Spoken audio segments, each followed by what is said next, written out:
Thank you for having me here, and good morning, everybody.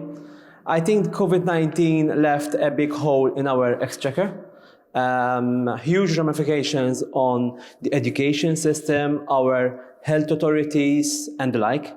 But I believe there is one silver lining, that it brought to our attention that without COVID-19, we were never going to attain the SDG targets and goals without COVID-19.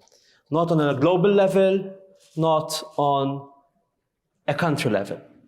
And the way forward now, when we look backwards and we see how we reacted as a government, both during the financial crisis of 2008 and the COVID-19 crisis of 2020, I think that we've learned the lessons of 2008, that austerity doesn't work.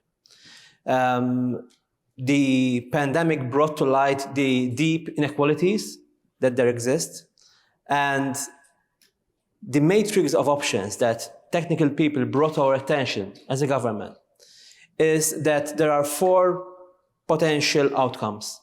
The first is, of course, that without COVID-19, and I've mentioned this already.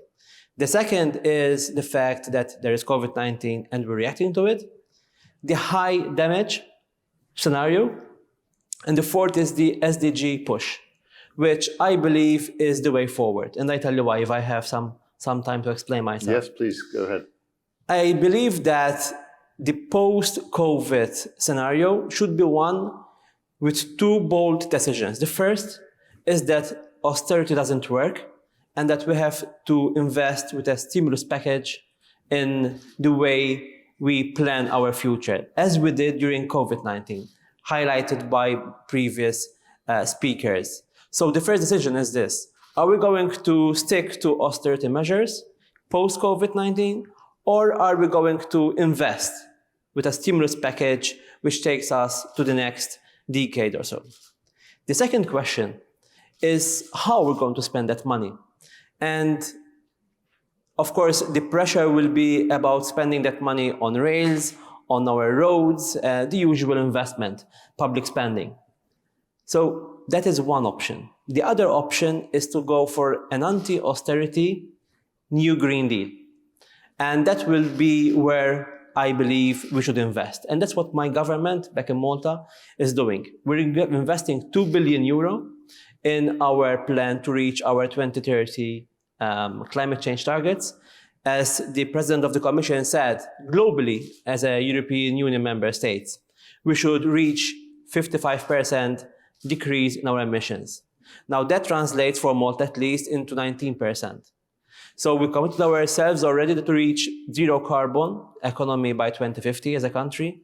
We pushed climate change on the agenda of the United Nations 30 years ago as a country. And now we are committed to reaching our 20 targets too. What we did is to work backwards in our plan with our local and foreign experts. We came up with a plan which costs €2 billion. That's a lot when you compare that to our GDP. And we are basically now implementing our plan up to 2030.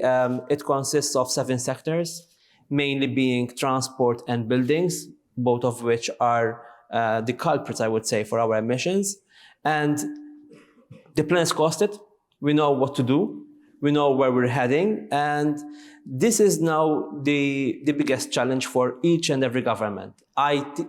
For myself to present to the Cabinet of Ministers, a plan costing €2 billion was no joke.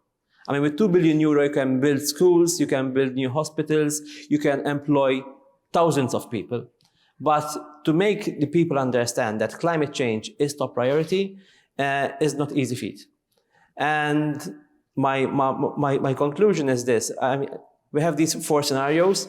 I would go for the SDG push because it is in line with this anti-austerity new Green Deal. And that's where we should invest our money in the coming future, which will attain two goals, the twin problems, climate change and the deep inequalities in our society.